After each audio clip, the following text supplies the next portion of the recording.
बड़ा डिफरेंट सा था। हम कुछ डिफरेंट एक्टिविटीज़ किया करते थे। एक्टिंग का उनको वाकई इश्क था उनको एक्टिंग से। घर में भी वो कोई ना कोई प्रैंक, कुछ ना कुछ वो मस्ती, कोई ना कोई वो शरारत इस टाइप की वो कर रही होती थी।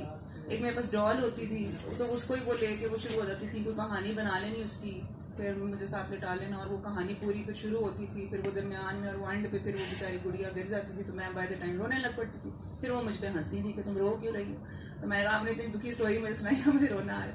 तो वो हमारा इस तरीके का रिलेशनशिप था। बैडमिंटन खेलना, क्योंकि कम वक्त गुजारा मैंने उनके साथ उस तरह से। वो ज़ाहिर सारा दिन घर पे तो नहीं होती थी जिस तरह एक आम घरों में जो हाउस वाइफ होती हैं अपने बच्चों के पास आकर, लेकिन मेरा उनके साथ बड़ा मज़ेदार टाइम गुजरा है। हम लोगों ने रेडियो इतना सुना है, अम्मी को तो पहले ज़्यादा शौक था, फिर उस वक्त था ही रेडियो ही था, इतने तो ज़्यादा चैनल्स भी नहीं थे, और ये आजकल जिस तरह है सारा कुछ होता नहीं था उस वक्त। हम दोनों इकट्ठे रेडियो इतना सुना करते थे, फिर हम कैरेक्टर्स को मिमिक किया करते थे, फिर हम अपनी टेप्स रिकॉर्ड किया करते थे, वो पूरी एक्टिंग की और मिमिक्री की पूरी जो है उल्टे पुल्टे प्रोग्राम आया करता था उसमें। आई थिंक इरफान साहब उसको करते थे, तो वो बहुत सुना है हमने। तो इस तरह की एक्टिविटीज होती थी एज अ माँ, वो शी वाज ग्रेट। हमें बताया जाता था कि जो फिल्में होती हैं और फिल्मों का माहौल जो है वो बच्चों को ख़राब कर देता है, इसलिए हमें काफ़ी उम्र तक घर वालों ने फिल्म कभी नहीं देखने दी। तो मेरा अपनी मेहमान से ये सवाल है कि ये उस फिल्मी माहौल में ही पली बड़ी सब कुछ हुआ, ये कैसे ठीक है? नहीं, मैं नहीं हूँ ठीक। नहीं, ऐसी बात नहीं है, ये माहौल तो इंसान के अंदर होता है। और दूसरी बात है कि अब मैंने तो अपनी अम्मी को जिस तरह आई थिंक कोई भी प्रोफेशनल होता है, सुबह काम पे जाता है, घर आता है, वो यही रूटीन थी। उसकी शायद नौयत ऐसी है, आप ठीक कह रहे हैं कि वो उसमें ग्लैमर है, या उस काम का स्टाइल ऐसा है जिसको हम जरा थोड़ा मायूब भी समझते हैं। लेकिन ये कि घर में जब वो थी मेरे लिए, तो वो एक नॉर्मल इंसान ही था, जिस तरह आप सबके लिए आपके घर वाले हैं, बहन भाई हैं या माँ बाप है, वो इसी तरह से ही था, नॉर्मल जैसे होता है। तो और सब लोग ऐसे ही हैं, मैं आपको बताऊँ, मैं जितने लोगों और भी जानती हूँ वो आर सेलिब्रिटीज, बिल्कुल ऐसी बात नहीं है। हाँ, ये ज़रूर है कि वो आम लोगों से मुख्तलिफ उस तरह से हैं कि उनका IQ लेवल इज़ अमेजिंग। वो दूसरे लोगों से मुख्तलिफ होता है क्योंकि वो बहुत डिफरेंट लेवल्स पे अपनी इंटेलिजेंस को यूज़ कर रहे होते हैं। They are very good in observational skills, they are very good in social skills, they are very good in many other skills. तो वो ये एक्टिंग कर पाते हैं, तो वो ये सारे घुड़सवारी, आप देखते हैं ना कितनी डिफरेंट स्किल्स आप देखते हैं कि फिल्म में हीरो कर रहा है या विलन कर रही, कभी तैरना पड़ जाता है, कभी घोड़े पे चढ़ना पड़ जाता है, कभी आप पहाड़ पे चढ़ना है, कभी आप रेत में डांस कर रहे हैं। तो ये कोई आसान काम तो नहीं है, सड़ी गर्मी में आप रेत के ऊपर नाच रहे हैं। तो उसके लिए बहुत एक डिफरेंट टाइप ऑफ इंटेलिजेंस चाहिए होती है। सो उस मामले में ये लोग बहुत आम लोगों से आगे होते हैं, लेकिन बाकी खाने पीने या फीलिंग्स के मामले में, इमोशंस के मामले में आम लोगों जैसे होते हैं।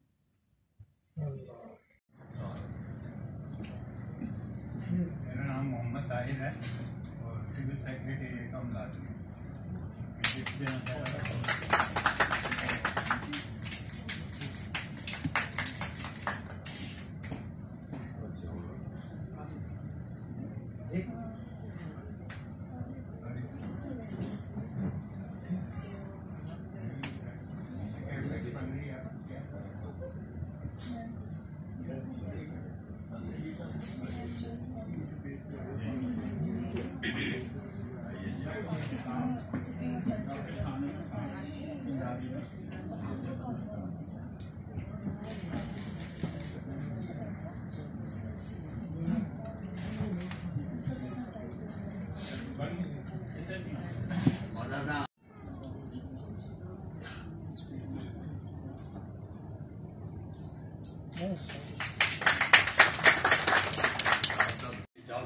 जैसे अदनान साहब ने बताया है, मैं इंग्लैंड में रहता हूँ, और जैसे उन्होंने कहा कि बचपन में घर वाले फिल्में नहीं देखने देते थे, तो जो जब मैं जवान हो रहा था तो मुझे फिल्मों का शौक़ था, लेकिन घर वाले नहीं जाने, चोरी कोई ना कोई फिल्म जाके देख लेता था। वही दिनों में रानी की फिल्में जो आप देख चुके हैं, उनकी बेटी की ज़बानी मुझे बड़ा शौक था, लेकिन मैं कभी सोच भी नहीं सकता था कि रानी से मेरी ज़िंदगी में मुलाकात भी हुई। लेकिन ये अजीब इत्तेफाक है कि रानी की शादी सरफराज नवाज से हो गई और सरफराज नवाज से मेरे बहुत दोस्ताना ताल्लुकात थे। जब भी वो क्रिकेट खेलने इंग्लैंड जाते, रानी साथ जाती थी। आप ये तो शादी नहीं करवाई।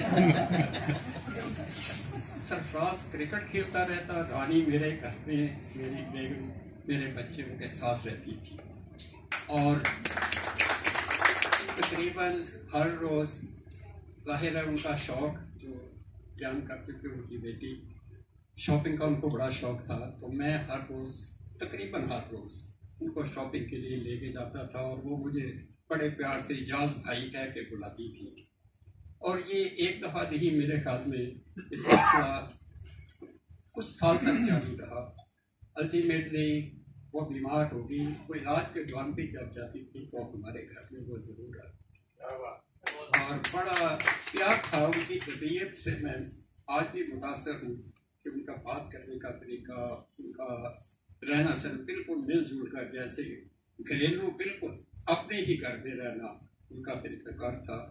और आज सबसे ज़्यादा खुशी मुझे ये हुई है कि खाक से मैं यहाँ आया हूँ और ये सब ने फंक्शन किया है और मैं राबिया की इस सूरत रानी को देख रहा हूँ, मेरे लिए ये बड़ी खुशी की बात है।